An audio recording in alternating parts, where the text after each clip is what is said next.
నేదునూరు గ్రామంలో ఒక పేదరాశి పెద్దమ్మ ఉండేది. ఆవిడ రోజు సాయంకాలం బయట కూర్చుని పిల్లలందరికీ కథలు చెప్తూ ఉండేది. పిల్లలందరూ ఆ మా అమ్మ కోసం వెయిట్ చేస్తూ ఉండేవాళ్ళు. ఏమిరా పిల్ల సుంటల్లారా, అప్పుడే వచ్చేసారా? అవును పెద్దమ్మ, నీ కథ కోసం ముందే వచ్చి కూర్చున్నాము. త్వరగా చెప్పు, ఈరోజు ఏం కథ చెప్తావు? సరే, ఈరోజు మీకు ఒక నీతి కథ చెబుతాను, సరేనా? సరే మామా.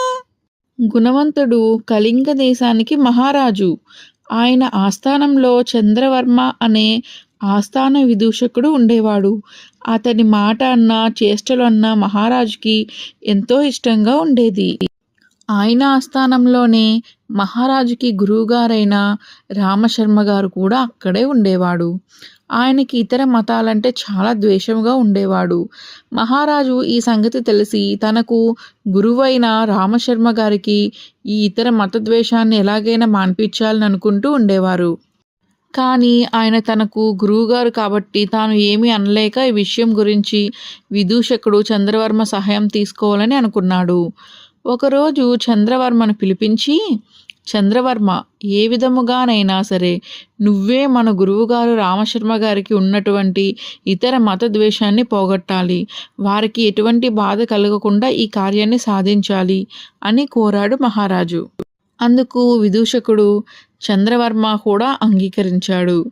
రామశర్మది వైష్ణవ మతం అవటం వలన ఇతర మతాల వాళ్ళతో మాట్లాడవలసి వచ్చినప్పుడు తన ముఖాన్ని ఉత్తరీయము వెనక దాచిపెట్టుకుని మాట్లాడుతూ ఉండేవాడు. అందుచేత గురువుగారు రామశర్మకు ఇతర మతాలంటే ద్వేషంగా ఉండేది. ఇలా మాట్లాడటం వలన గురువుగారి మీద ప్రజలంతా చాలా కోపంగా ఉండేవారు. కానీ ఆయన మహారాజుకు గురువుగారు, అందుచేత ఆయన్ని ఏమీ అనలేక మౌనంగా ఉండిపోయేవారు. ఒకనాడు మహారాజు గారు సభలో కొలువుదీరి ఉన్నాడు. గురువుగారు కూడా సభలో కూర్చుని తమ అలవాటు ప్రకారం ముఖాన్ని ఉత్తరీయం చాటుగా పెట్టుకుని ఇతర మతాల వారితో మాట్లాడుతూ ఉన్నాడు. అప్పుడు విదూషకుడు చంద్రవర్మ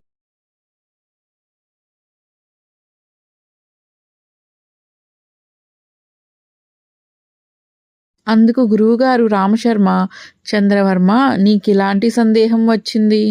ఇతర మతాల వారిని చూసినట్లయితే మరుజన్మలో గాడిదగా పుడతాము. అందువల్లనే నేను ఇతర మతాల వారి ముఖాలను చూడను అని కులాభిమానాన్ని మతద్వేషము అందరికీ తెలిసేటట్లు అన్నాడు. అప్పుడు విదూషకుడు చంద్రవర్మ తన అనుమానం తీరినట్లు నటించుతూ,